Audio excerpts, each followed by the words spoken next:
Broadcasting from the campus of Salisbury University, this is WSDL Ocean City, NPR News Talk 90.7. Putting Delmarva first. It's time for Delmarva Today with your host, Don Rush.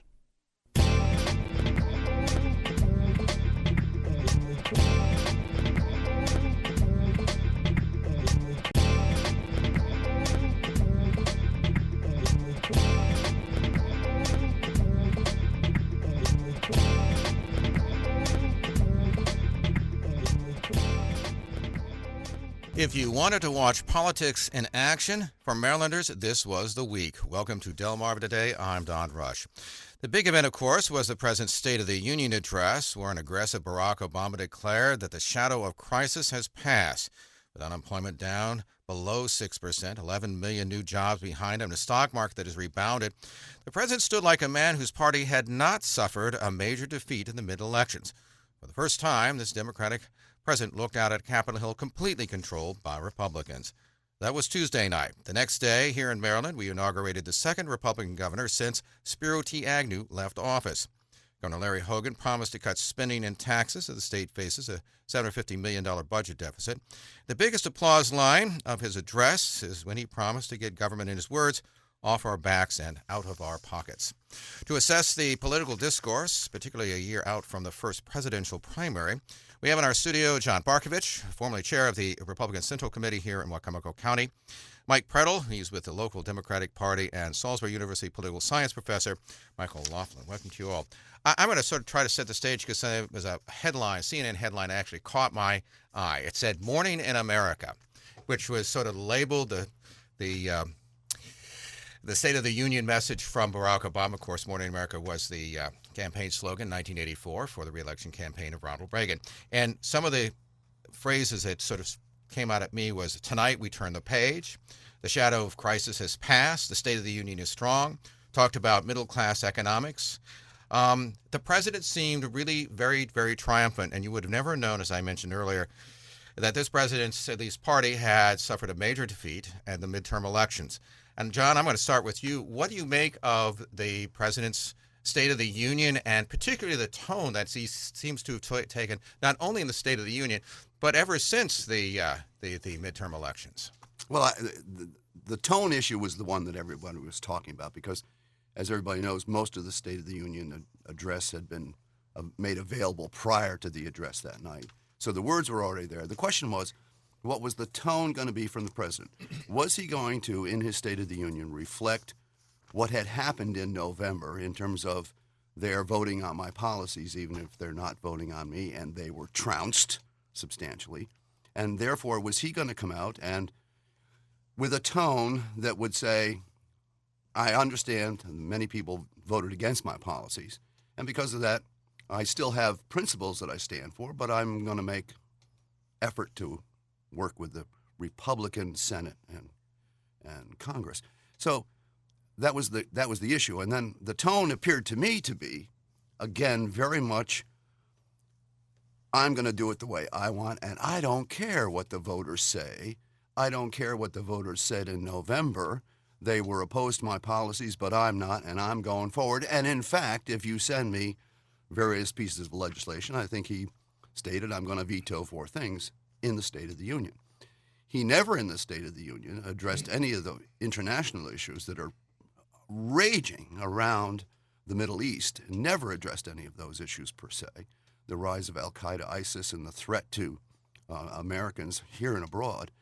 So I was terribly, terribly surprised that this was a president who lost an election with his policies being on the ballot, and yet came out with a very aggressive tone. And I don't think this bodes well for activities that would be substantially nonpartisan in the next year.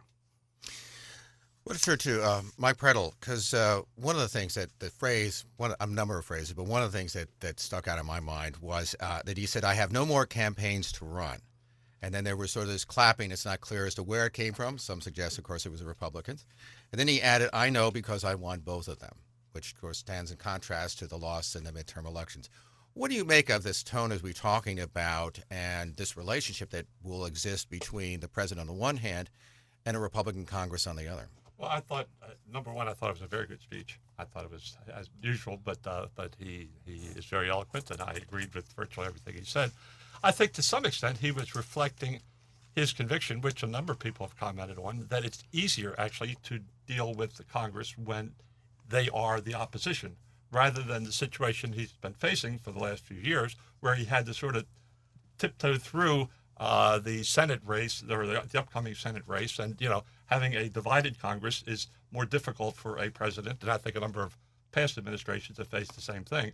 It's easier to deal with a division between the executive and the legislative than a executive that's in one party and the legislature which is divided, and you have to be a little more gingerly, I guess, in your approach to it under those circumstances. But I think, he did reflect the fact as John knows well, his approval rate has gone up 8 or 10 points since the election. So it's not to the extent he was battered in the election. It turns that he's up to about 50% now, according to most of the polls. So he's doing better now, and people have responded to the fact the stock market is an all-time high. The Obamacare, which they don't talk about a whole lot anymore, is, although they keep trying to get rid of it, is now there's 10 million people that are insured that weren't before. It seems to be a overwhelming success in virtually all the states that have gone along with the federal plan. So, I think the president, and he does have sort of a stronger hand, it seems to me, to try to implement the policies that he wants. The Republicans made very clear they don't want compromise. So he said, fine, you don't want compromise? I'm going to give you my program, and you take it or leave it. And if you don't like it, and you're going to come up with some stuff that I don't like, then I can use the veto pen. And, I don't blame him for doing so. Michael Laughlin, so looking at this historically, how do you see this, the State of the Union and what's been happening? Certainly over the last, actually during his administration, which over the last 6 years, you get one electorate, it seems, during the midterms, and you get another electorate during the presidential ones, although not 2012. It was a lot closer than I think some people expected it to be.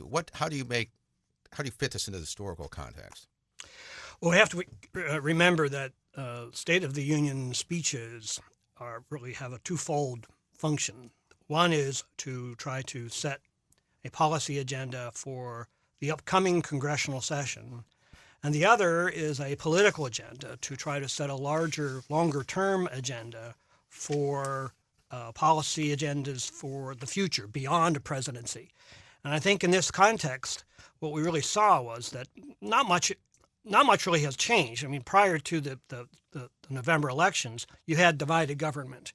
So virtually very little of what Obama was proposing then could get through a Congress because you had a Republican-controlled House, which would be able to stop anything that even the slim majority of the Democrats had in the Senate could pass. So what happens with the November elections is you have an even more solidly divided government with and now Republican majorities in both houses of Congress, able and willing to stop anything and everything that Obama is going to propose. So I would suggest that what we saw in this speech was, in terms of the two functions, a pivot really from a policy agenda for this Congress and instead a policy agenda for the presidential race of 2016 and the congressional race for 2016 as well.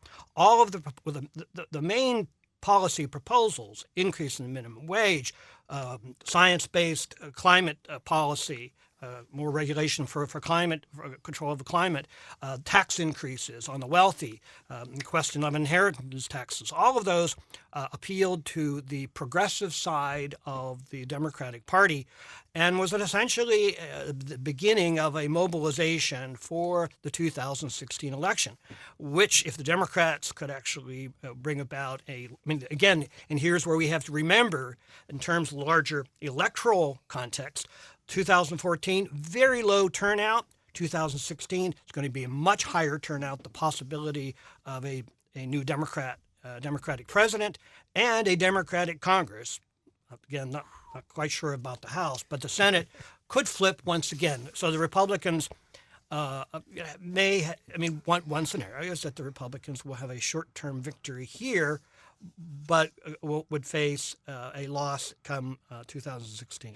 John, wait, you want to respond, but I'm going to a couple of things I wanted to put on the table. One is that the elements in terms of this upswing, right? The difference between, say, November and now. I mean, we are looking at much lower gas prices, so people are certainly feeling that more.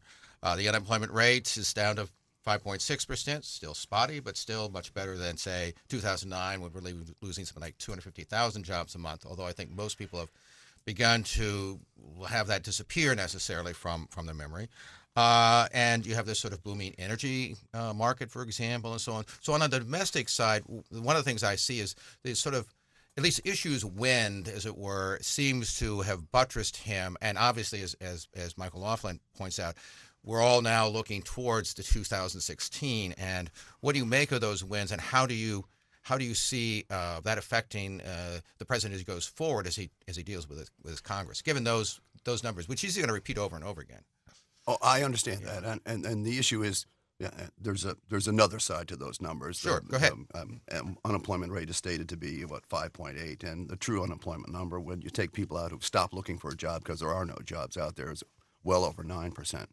There has not been a sense throughout the country that things have really turned around. I think his bump on approval is, you hit it, it's gas, and gas prices affect everybody, and everybody goes to the pump and they have a little bitter feeling when they walk away. And the president gets credit for that. Even though he doesn't deserve credit for that, he gets credit for that, as presidents in the past have gotten credit or been beat up because the price is going up. So having said that, I don't think anything's really changed. The issue of Obamacare still hasn't been fully implemented yet, and people have come April 15th, they're going to find out that the penalty for not having health care has gone up, and some people who have received subsidies aren't going to get them. So we're not done with Obamacare. Mike Prettle has said that Obamacare is successful. There are still a lot of issues with Obamacare that haven't been addressed. So having said that, I think the State of the Union was a political speech. It really didn't reflect the state of the union, and it really bodes poorly for the concept of anything happening in the next 2 years at all. That's if the Republican Congress takes the bait and only does things that they know he's going to veto. I think if the Republicans in the Senate and the House are smart, they will come forward with some bipartisan bills that will accomplish some of the things that the American people want, like Keystone. And they will be able to, in fact, maybe even surpass or pass over a presidential veto. So I think the Republican point of view is they have to try and get some things done between now and 16. And from the historical point of view, there has never been, to my knowledge, a party that's been able to keep the presidency after 2 cycles. And so I think that's historically the concept of the Democrats winning in 2016 has never played out. Anytime the one party has been in power for 2 cycles, they've never been able to achieve the third. And so historically, it doesn't look good for the Democrats. And so, that I think is going to be the issue. The Republicans are going to try to get some things done and continue to point out the inadequacies of the current administration vis-a-vis not only the local economy, i.e. nationally, but the international issues are boiling, and they're going to become a bigger and bigger issue. Netanyahu's visit in March is going to be an example of the Congress is not going to let the president get away with what they believe to be inadequate policy that fails to protect the interests of the United States. So the issue over the next 2 years is going to be whether or not the Republicans can get anything done. And if they do, I think that will set them up for 2016. Mike Prettle, I want to ask you, did you see there issues where the Democrats and Republicans, or the president and the Republicans might be able to get together? Are there particular issues? Trade is, I think, one of the ones that I think that sort of pops to my mind. Some people talked about tax reform in some fashion or another. Some of the pieces that the president has laid out in terms of tax credits might be favorable to the Republicans, while, say, an increase in capital gains, which is he's provided as well, may not be. Do you see some kind of workability, or are we like sitting in a stalemate here? I mean, and if we do move ahead, who's the driver? Is it Mitch McConnell as opposed to John Boehner? I mean, how do you? Well, I frankly, one thing that has been mentioned is Cuba, and I see that as probably re-stimulating the discussion about the whole immigration issue, And frankly, if common sense and politics both come into play, there should be an immigration bill. You know, the Senate passed it before the Republicans supported it. We had a bipartisan bill, and it's been completely chewed up by the politics of the House. And hopefully that will be back on the table. Now, no one knows how the Cuba thing is going to go, whether it's going to be very successful and go away as an issue, or whether some of the Republicans are going to grandstand over it. Marco Rubio and those folks are going to make a big issue out of it. I'm hoping that it can be handled in a bipartisan fashion, because it's really overdue to be done. Keystone, frankly, I mean, I'm very much involved with the environmental community. I think Keystone is blown way out of proportion by both sides. I mean, it's not going to create 1 million jobs. It's not going to create 1,000 jobs, and it's a very short-term fix. Most of it's already built, and we know the Canadians are going to move forward anyway. The environmental community has made a big deal about it, but as far as I'm concerned, but they're going to lose. Well, they may lose. I mean, Okay. but nobody's going to fall on the sword over. They shouldn't be falling on the sword over Keystone. Okay. You know, I think it's become more of a symbol than a. It is a symbol, real, no question about it. But it will, if it's passed by Congress, he vetoes it, and they override the veto. That will be the first of what the Republican Congress will hope will be many bipartisan issues that they can do but, that. It may stimulate some discussion about climate change, which it should. But it's merely symbolic of that issue, and I think the Republicans are completely on the wrong side of that issue. And hopefully now, I think the 99 members of the Senate have now agreed that there is, in fact, human causation for climate change. Mr. Imhoff maybe hasn't come around yet on it, but anyway, I'm hoping that there will be substantial movement forward on the environmental stuff. Although I don't know whether that's going to become continue to be a political issue for the Republicans. I think that the Keystone should prompt that. I don't know what other areas as a number of people point out, the Republicans really don't have a positive agenda. If Keystone is the strongest thing they have going, I mean, that's not very much at all. I don't know what they're proposing other than less taxes. I want to come back to that, but I want to, Michael, in terms of where they're going from here, do you see this as a standoff between these two parties? Or because one of the high point, and I'm going to want to ask John about this too, but it seemed to me the high point of the Republicans winning the midterm was almost this news conference that was put up, done by now the Senate Majority Leader Mitch McConnell, which talked about, yes, there weren't going to be any government shutdowns, we're going to get things done, and then after that, things began to kind of unravel in a sense of conflicts. We had the latest business with the abortion bill in the House, which kind of stumbled a bit. We've had these kind of problems. They've had some problems, it seems to me, coming out of the gate for at least some kind of coherent message. How do you read this?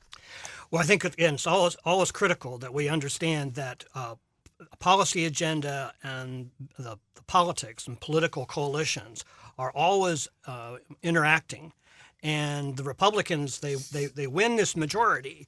But in order for, and this is where I tend to agree with John's previous comment about if the Republicans get something positive done, one of the reasons why they want to try to get something positive done is to position themselves for the 2016 election so that they can be competitive, particularly at the presidential level, but even keeping the Senate.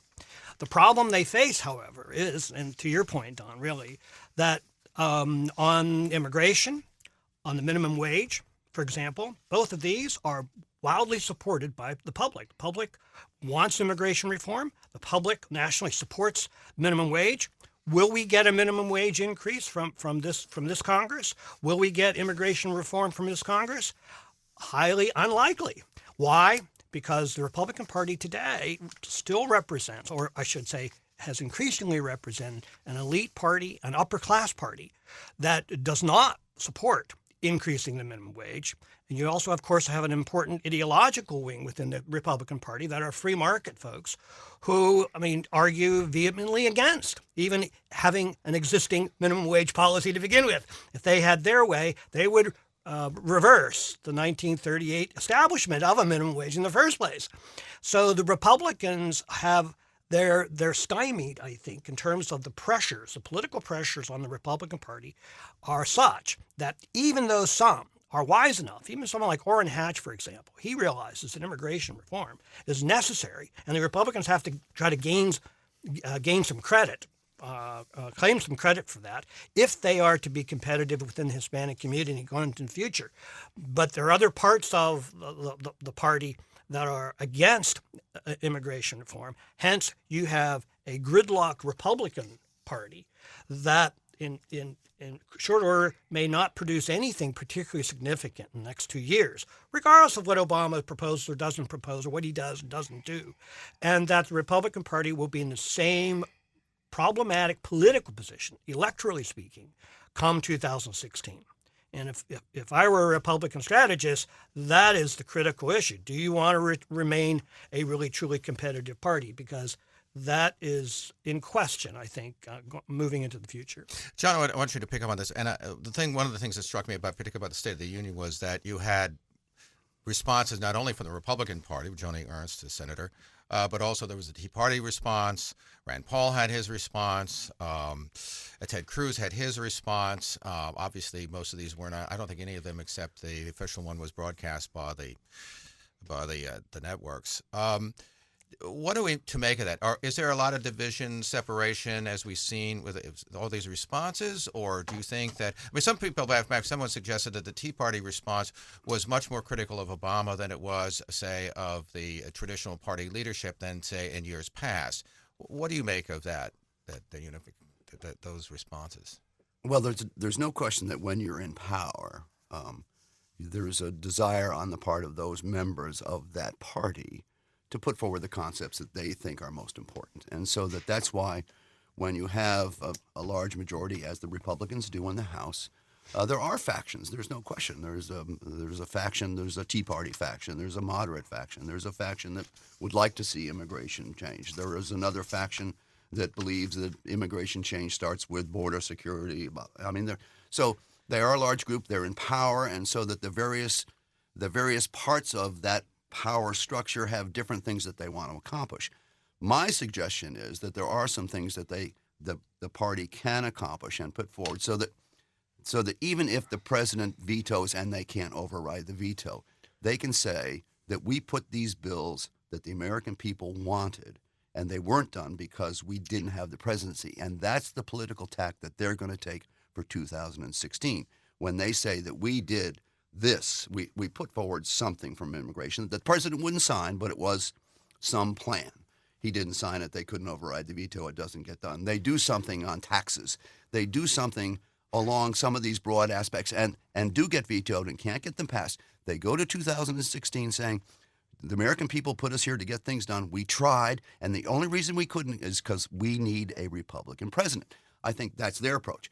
The president, on the other hand, is going, well, I know what I want and my base wants, and I'm going to continue to push that. But that approach will get nothing done if he doesn't. And he suggested he's not going to do anything with the Republicans by veto threats for various things. I think that's his approach. His approach is, I've got a plan, or I've got these principles, but they're not going to get done because there's a Republican Congress. The Republicans, on the other hand, if they come up with some things that are somewhat reasonable. John, you scoffed when I said they don't have any policy. What are their proposals? Well, let's say they do something on immigration, and in fact, that the major thrust of that is closing the borders. Well, that's been the policy of this administration for 8 years now, John. Except they haven't done it, and they haven't deported the illegal. The key issue is the point is they come forward with something. If Right. they come forward with something that the House and the Senate both pass, the president vetoes it. That's going to be their principle for 2016, and I think that makes sense, and the American people will understand it, because they still don't think this is a strong economy. They still think taxes are too high. They think the government is too much in their lives, and if the Republicans try and get rid of that, okay, let me push. Are we going to follow an evidence-based American people or a rhetorical what the American people want? I would suggest that on immigration, on minimum wage, right, evidence is, public opinion, right, overwhelmingly supports a reformist immigration policy, overwhelmingly supports a significant increase in minimum wage, right? If the Republican Party wants to insist, right, that the American people all they want is stronger borders for immigration, okay, or they really don't want or need an increase in minimum wage, then I suggest the Republican Party will be pursuing an ideological, evidence-free picture of what the American people want, right? And if they do that, they will lose in 2016. You can't say. What I'm trying to suggest to you is that the notion of that Keystone is going to be this big win for that the American people are going to be, we're going to say, oh my, we got the Keystone Pipeline, therefore we're going to vote for Republicans, I think is an illusion. Let John respond. Keystone just reflects an attitude. I mean, I won't argue with any of the things that Mike said about Keystone, okay? It's not, the oil comes down anyway, it just comes by rail, okay? So, but it's the concept of this administration has been opposed to things that will make us more energy independent. And that's the concept of Keystone, okay? So Keystone's out of the way. I've dealt with that. The issue on minimum wage is Republicans don't believe what the president said in the State of the Union. Nobody, no family should be living under an employee who's on minimum wage. Minimum wage is for workers to start. Minimum wage is not for some gentleman with a wife and 2 children, okay? That man should have a job that pays much more than minimum wage. And if he doesn't have the training or there's no job available to him, then minimum wage doesn't mean anything. I mean, what you can make the minimum wage $100 an hour if there's no jobs. I think that the minimum wage is an example of it has on the president's side, nobody can live on minimum wage. The minimum wage is not designed to live on. Minimum wage is designed to get started in a job, learn how and advance and get beyond minimum. John, everybody's in favor of job creation. We disagree about how it's to be done. The Republicans feel, gee, if you give all the money to the millionaires, they're going to create all these jobs, which hasn't worked since Ronald Reagan first started that 30, 40 years ago. Yeah, and let me break in here because there's an interesting phenomenon going on here, John, and that is that we saw Mitt Romney, for example, talk about income inequality. Which is something that became an issue in 2012 when he ran. Now, put aside him being an interesting vehicle for that, but that seems to be a theme now being picked up by the Republican Party. I think one question I have is there been a shift in Republican thinking, at least how to frame the issues, or is there something that's happening within the GOP to actually focus in on the issue of income inequality, or am I just simply being unfair with it? I mean, what do you think? No, because I think the Republican Party is sensitive to the fact that the middle class of this country has suffered greatly in the last 7 years of this president's administration, okay? And I think they are very sensitive to that. The issue comes up in terms of how do you turn that around? The president wants to give more stuff, and the Republicans are saying, no, let's increase the capacity. Let's make the pie bigger so there's more pie to go around. The concept of that this is a zero-sum game. There's one pie. It's only a small pizza, and so the pieces get distributed.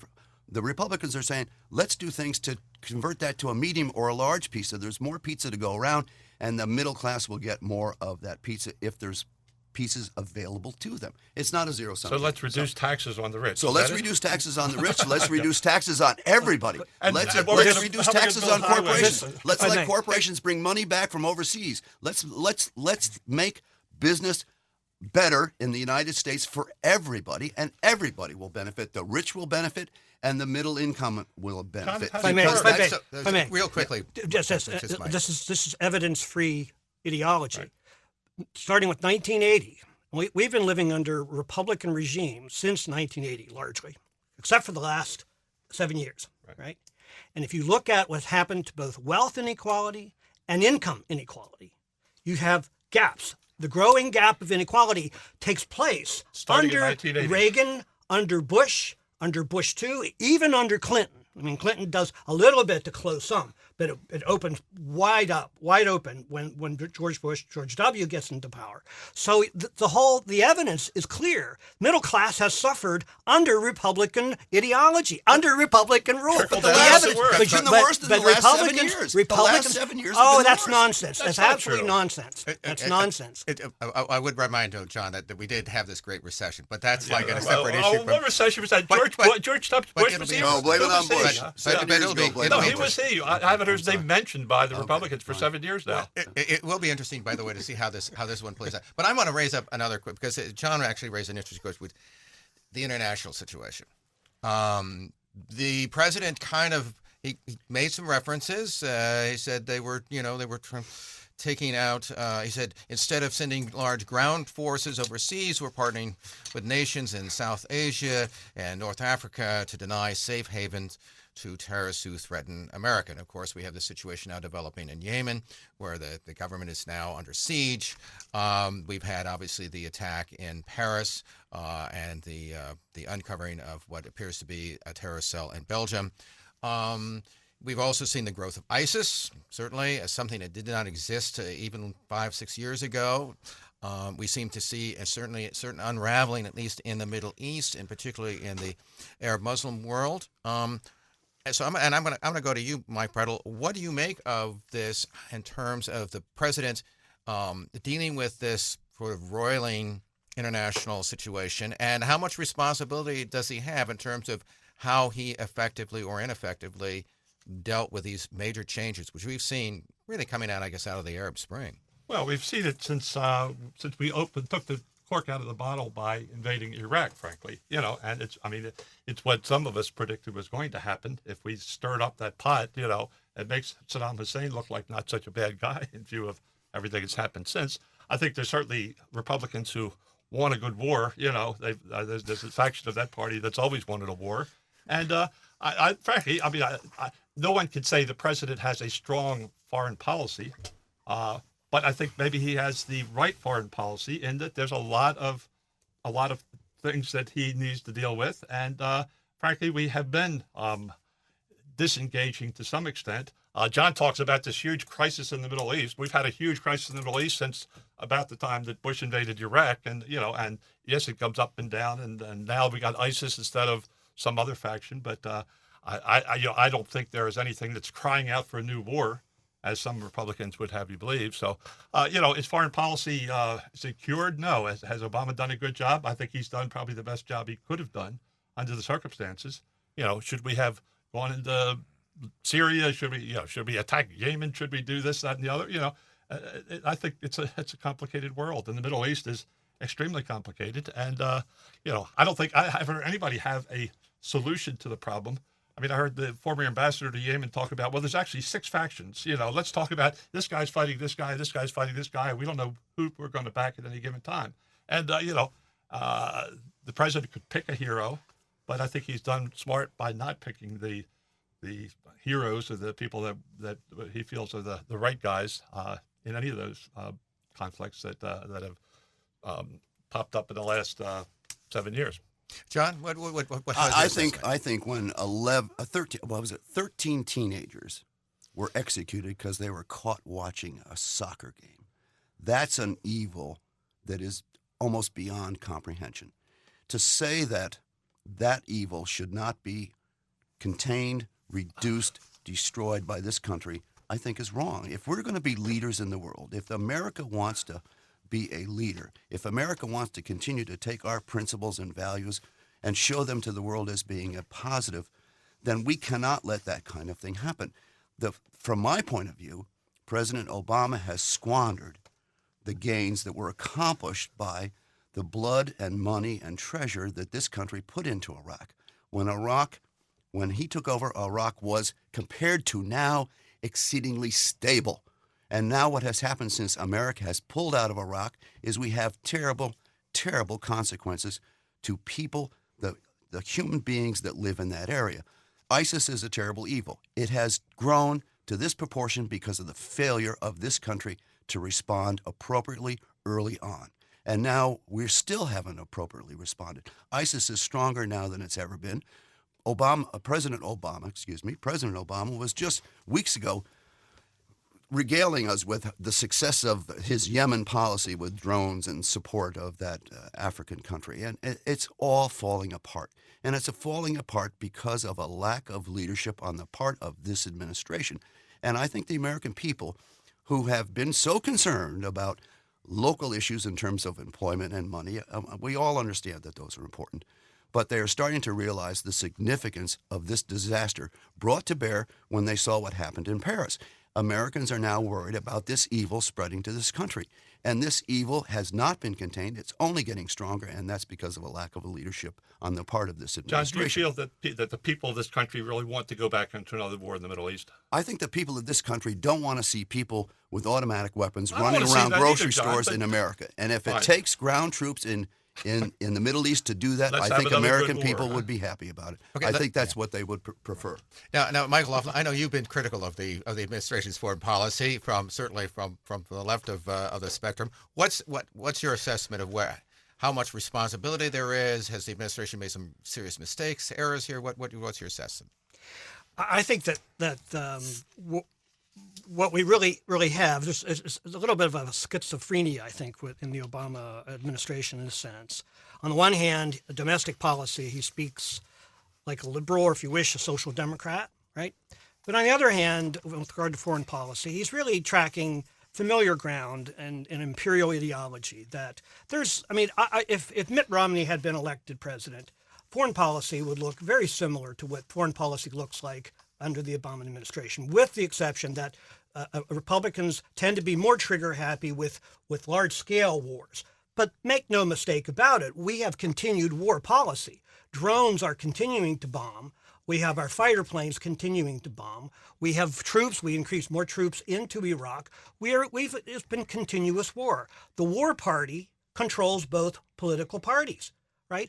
I see no political leader on horizon, Republican or Democrat, who is proposing an anti-war position or a multilateral position. Obama, in his speech, in fact, said, I want reauthorization for an expanded war. He wants to be able to, and Kerry, the Secretary of State Kerry expressed this, we don't want any geographic limits on their authorization. He's asking for a global expansion of war. And the Republicans will give it to him. Democrats and Republicans are in agreement on this point. So, and Obama then, in the State of the Union itself, he said, I want the ability to unilaterally do what I want to do. What does that say? Ignore the UN, ignore the European Union. We want to be an untrammeled power in the world. Well, that is part of the problem that has helped create the crisis and chaos in the Middle East, going far back beyond the Iraq War. That was just one of the worst decisions. But prior to that, right, we've been interfering in the business of those societies since World War II, right? And the problem, the problem we face is we're just going to continue on this path, and the chaos of that region. It's hard to see an end to it at this point. Mike, the United I'm certainly States closer involved. to your position than John's, but I'd rather have Mr. Obama at the call the shots on those things than virtually any other leader that I see on the horizon. But asking Well, for let me it say- and using yes, it, that's asking right. for it and doing it are two entirely different things. Here's where I would agree with Mike on this point, that we do have within the Obama administration the attempt to negotiate a nuclear deal with the Iranians. Yes, and it would be better. No one disagrees with the idea that it'd be better to have a non-nuclear Iran. Right? And we're on the resisting some of the Israeli and we're on the militarism. precipice. We're on the precipice of actually accomplishing that. And what does the Israeli leadership do? What do the Republicans do in Congress? And the Democrats. Right. And the Democrats. Menendez of New Jersey. They want to scuttle that. They want to scuttle the ability of diplomacy to make a less dangerous Middle East, right? And push the Iranians away into pursuing a nuclear program. Because the response to that is diplomacy is not going to accomplish a non-nuclear Iran. The only thing that's going to accomplish a non-nuclear Iran is making Iran pay for continued attempts to become nuclear. So we're going to bomb them into the 19th century, Sending right? carry and diplomacy is not going to stop that. If you don't It's shown pursue in the diplomacy- past, What's it's shown in the your past, option? diplomacy gets you nowhere with these radicals in Iran. Let me, by the way, just They real understand quickly, fear. John, real quickly. What did you make? Because I wanted to get to Maryland. What did you make of the decision by particularly the Republican leadership to invite Netanyahu, obviously without consultation with the White House, a few weeks I think before Netanyahu's election, but obviously the issue of Iran roiling about just in terms of protocol was that. What did you make of that? I mean, that just seemed. Some people If suggested the Democrats did that, they would be hell of a pay. stuck the White House in the eye. What do you make of that? Was that the right thing to do? You think? I think the Congress has said we don't believe diplomacy is getting us what we need. Okay, and they have said, we want stronger sanctions. And the president has said no. And the call for stronger sanctions was not just Republicans, as you've already mentioned. And I think the Republican Congress and some Democrats have said, we need to make the American people understand from one of the leaders of the world who is most at risk from a nuclear Iran, he needs to address us and the American people without the threat of reprisal from President Obama. So I think Netanyahu is taking this opportunity to use the megaphone of Congress to explain to the American people the risks that we are under, the risks that many in Congress understand, and because of that want more sanctions. They are concerned about the inability of Obama diplomacy to accomplish the task of a nuclear-free Iran, and that is a risk.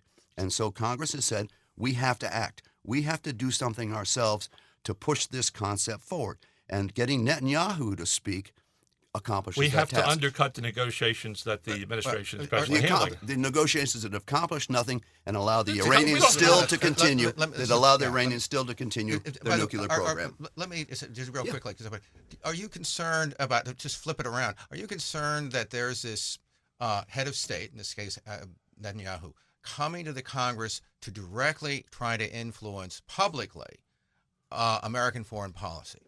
And just coming inside the tent, as it were. I mean, if the roles were reversed, would you want a head of state? Should a head of state do that? I think Congress has the ability to invite anyone they would like but to should speak to them. should Netanyahu have come? I mean, is that a good thing? I mean, if you're I think head of it's state, I think it's a good thing for the American people to fully understand the risks that a nuclear Iran brings, and who can better bring that thought to the American people he should than the interfere. leader of the people who are most at right. risk. So I do you don't see- think do it's a you bad see that idea. as I do think you it's fine. You don't think it's interference by a head of state in the internal deliberations of the United States? I would think it would be Yeah. if he wasn't invited by the Congress. In other Yeah. words, if he said, "I'm going to Shea Stadium on the 3rd, I've rented the place because I want to make a speech," I think that would be interference. I think being invited by Congress to a joint session, that's entirely different. That's my representative asking this man to speak to me. Okay. Well, I might want to remind people we're talking to John Barkovich, formerly chair of the Republican Central Committee in Wycomico County, also Mike Pretel with the Democratic Party, and Salisbury University political science professor Michael Laughlin. I want to turn to Maryland because we have a new governor, a Republican governor, as I mentioned, the second Republican governor since Spiro T. Agnew, and coming to the governorship. He was sworn in this week to about 1,500 people. The address was about 18 minutes long. And I mentioned his biggest applause line was, we must get the state government off our backs and out of our pockets so we can grow the private sector, put people back to work, and turn our economy around. First, I want to go to John here. So what do you make of the tone that's been set by Governor Hogan? And he also made a commitment to some kind of bipartisanship. He was not strident at all. What do you make of him? I mean, how do you see this playing out? I am struck by the mirror image aspect of a President Obama who loses an election and comes to the State of the Union and becomes even more feisty with veto threats.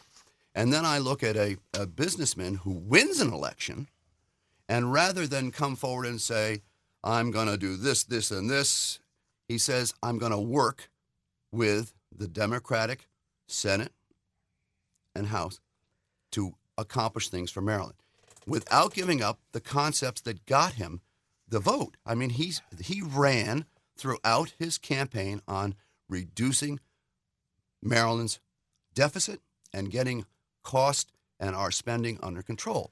And he has said, I still want to do that, and I will do that working with Miller and Bush, the leaders of the Maryland legislature. And I think it shows to me the difference. Here's the winner coming forward and saying, I want to work with you guys to accomplish some things, as opposed to Obama, the loser, coming forward and said, you're going to do it my way or we're not going to do it at all. And so that was the dichotomy that I saw in those two things. So I think Hogan's speech at the inauguration was well received.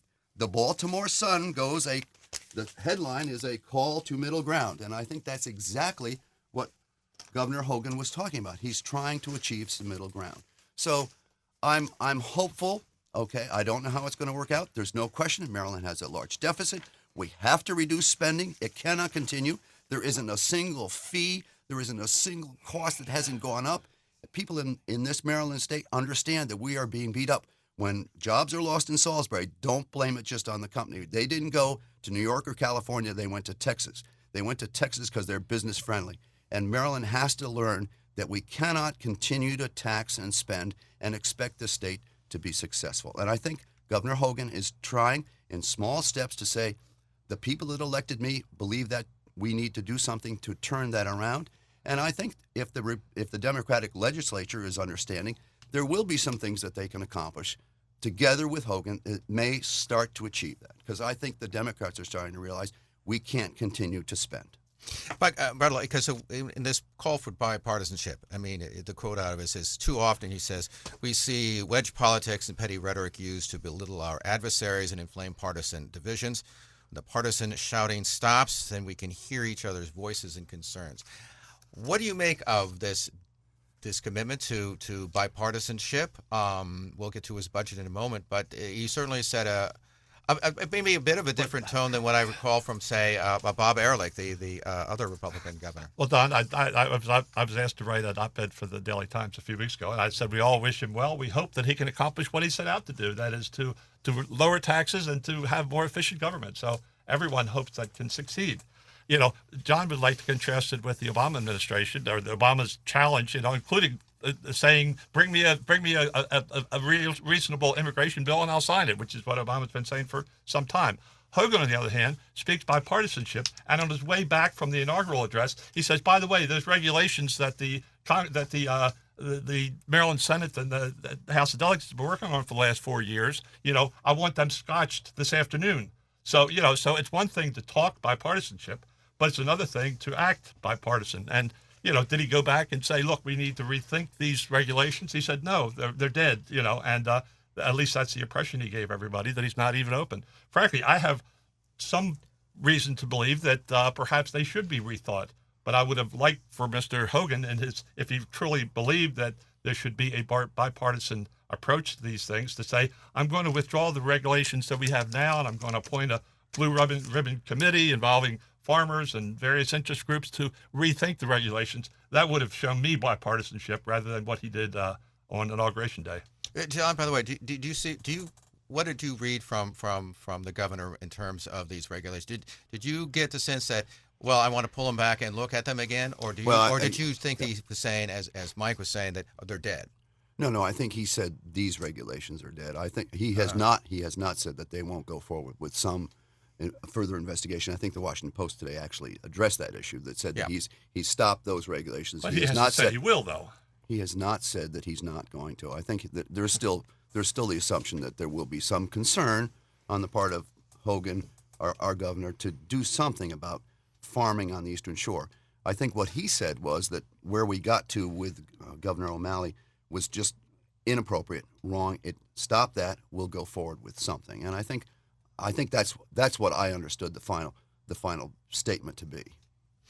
So, Michael Laughlin, how do you read this governor, this Republican governor? As I said a moment ago, some people have suggested that he's much different than, say, for instance, former Governor Bob Ehrlich, in tone, and he seems very low key. How do you assess him? I think that if we can compare the State of the Union address with Hogan's speech, what we see in both cases really is an appeal to the constituents that got them elected, and that they, and in Obama's case, want to get Democrats in the future elected. With regard to actual policy, I don't expect any real difference in terms of Republican policy. I mean, here Hogan was pretty straightforward. He wants to get, the government out of our pockets, meaning we're going to cut taxes, we're going to decrease regulations. So I wouldn't anticipate anything significantly different from what Ehrlich was proposing. Maybe a different sense of tone. Hogan may attempt to negotiate a bit more, but I think in terms of the actual policy, he's a Republican. He's a Republican governor, and he's coming out of the Republican Party. He's a real estate executive. His whole ideology has nothing to do with raising the minimum wage or doing anything that other progressive Democrats in the State House would want to push forward. So on those issues, it's going to be a dead letter. The only other point I would make, if I could, real quickly, politically, the big difference, however, one of the reasons why Hogan is somewhat in his demeanor is a more of a negotiating demeanor as opposed to Obama, which was quite assertive and aggressive, is Hogan realizes, and the Republicans realize as well, this is their one shot to try to begin building a coalition that could be competitive, right, in the future. Because remember, who won in the State House and the House of Delegates and the State Senate? Overwhelmingly Democrats, right? So Hogan has no chance of doing anything, really, in terms of any significant other kinds of policies unless he deals with this Democratic State House. And moving forward, right, what are the chances for Republicans to gain? Whereas the Obama position was much more assertive because 2016, we all know, will generate a much bigger vote, right? And that bigger vote is much more favorable to electing Democrats presently than it is to electing Republicans, right? And that's not the case with the Republican Party in the state of Maryland. Well, Yeah, go ahead.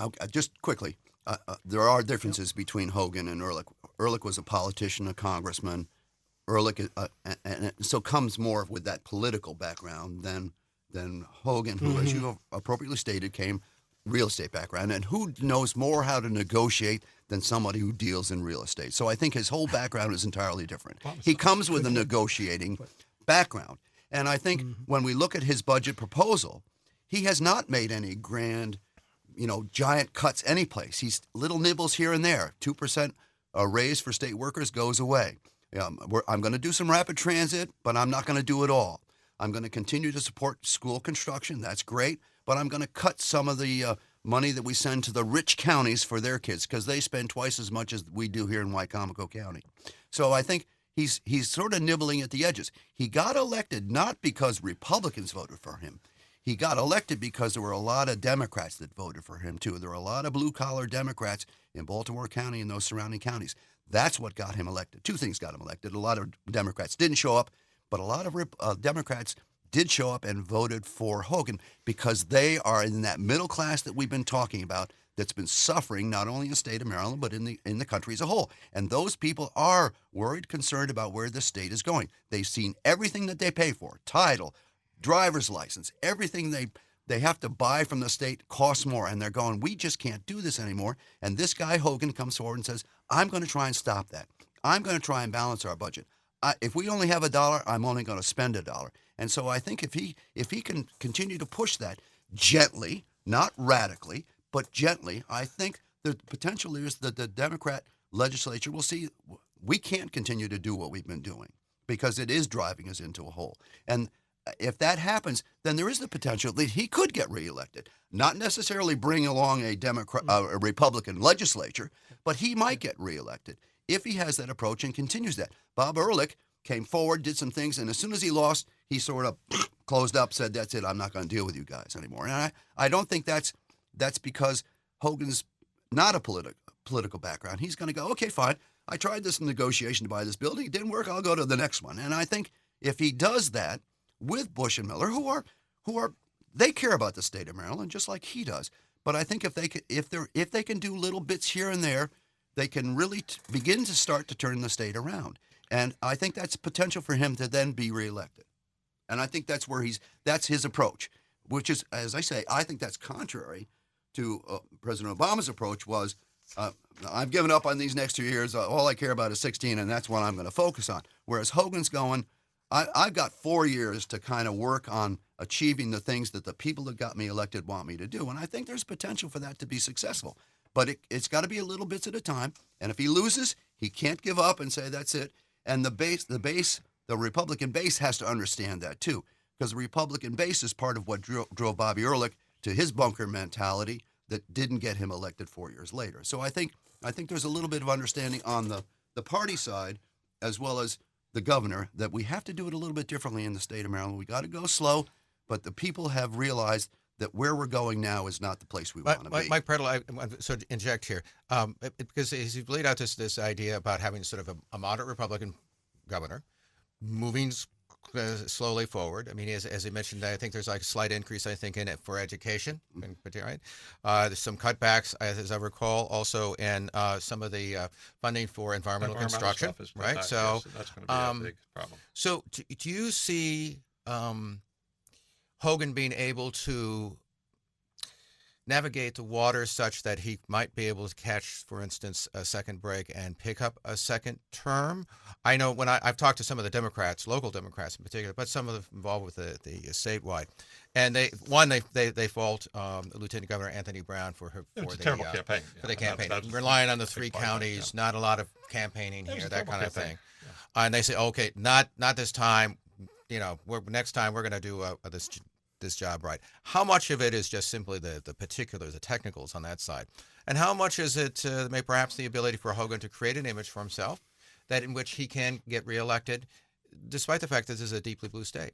Well, again, look, I'm an optimist, and I also am willing to watch and how he operates, because I mean, I agree. I think Ehrlich was a disaster. Matter of fact, John, you talk about all these fees. Most of these fees you recall were done by Ehrlich. You know, all the my registration went up. That wasn't Ehrlich. Yeah, that was last week. There were a lot of things. Well, that was last week. I mean, the joke was that Ehrlich didn't call anything taxes; he called them all fees. But they still went up. But in any event, I mean, it certainly is true, Don, as you I think sort of suggested. I mean, frankly, both Mike Miller and Mike Bush are more conservative, if you are, more moderate than perhaps their base. So they are in a delicate position of having to negotiate between their base or the majorities, perhaps in their respective houses, and the governor. And I hope that they can make it work. You know, I would like to be optimistic, and certainly the fact that Mr. Hogan is a real estate executive, makes him a good negotiator, perhaps, but it also makes him not very sensitive to the environment, because that's the real estate industry is to some extent part of seen by the environmental community as part of the problem rather than anywhere near the solution. But I mean, does he have the right an opportunity for a second term? I think it's always going to be difficult for a Republican to win a second term, just because it's such a difficult path to follow to get anything accomplished in that first term. If he plays his cards right, if he frankly, if he works well with the legislature, I may vote for him in 4 years if he's better than the Democrat that's put up. But again, I mean, you can talk about the fact that the voters rejected the Democratic policies, but we all know that they rejected, to a large extent, Anthony Brown for a number of reasons. I mean, they rejected Kathleen Townsend 16 years ago, and but there were similarities besides just the campaign. There's always similarities, John. But I mean, that was certainly the major part of it. We all felt, and Republicans, Democrats felt that the Brown campaign was terribly run, and and a stronger Democrat probably could have pulled it off. But both times the state was in the red. Big I deficits. happen to think that Martin O'Malley was a very good governor. Yes. Certainly I don't. I'm not in charge. I'm not in favor of paying higher taxes. Nobody is. But I think basically his policies were relatively good. And of course Hogan came in with his idea that he's going to find all the fraud and abuse, which is what the Republicans always say. We're going to lower taxes. I mean, I'll be shocked if he can find any fraud or abuse or any taxes he can lower in the next 4 years, because he's faced with this structural deficit. Now, I point out that every time there's been a change of administration from one party to another, there's been a structural deficit, and we're in the same situation we were when Ehrlich complained about it. Everyone's complained about taking on a deficit. Let me interject one argument here that I think Maryland is no different. Actually, it's probably more this way than the country at large, and that is projecting out the demographic shift is going to be that Maryland is going to be increasingly African American, increasingly Hispanic American, and those constituencies play to the Democratic Party at the present time. For Hogan, or for the Republican Party in Maryland itself, it must change that. It must be able to become a less white party and move in the direction of appealing to Hispanic Americans and African Americans. And I think one of Hogan's tasks is, I mean, I appreciate your point, John, that nibbling around, he's not doing anything radical at this point in time, but that's going to be insufficient for being elected again, I think, unless the Republican Party and Hogan himself really makes great efforts to try to appeal to the issues and the concerns and the problems that African Americans face and Hispanic Americans face in the state of Maryland. And that is going to require, I mean, this is where they're a rock and a hard place. That's going to require funds. That's going to require spending. And if you're in a completely, essentially an austerity mode, right, that's not going to address the problems of these communities. So come 2018, right, the Republican Party may be, in fact, in a worse position than it is even now. 20 seconds. But I'm not sure that the Hispanic community, the African American community, and the blue-collar white community in Baltimore County are any different in their desire. Their desires are to educate their kids and make their families successful. And if they don't have jobs, they can't do it. And we've been speaking with John Barkovich. He's the former chair of the Republican Central Committee here in Wicomico County. Mike Prattle, he's with the local Democratic Party, also Salisbury University political science professor, Michael Laughlin. And we appreciate you all stopping by and having this chat. No doubt we will do it again. This has been Delmarva Today. I'm Don Rush. Thanks for listening. This has been Delmarva Today, a production of Delmarva Public Radio. Chris Rank produces and is our audio engineer. Don Rush is your host. For podcasts, visit our website, delmarvapublicradio.net, or subscribe to the Delmarva Today podcast in iTunes. Delmarva Today can now be seen on PAC 14. To view the schedule, visit the Daily Times or visit pac14.org.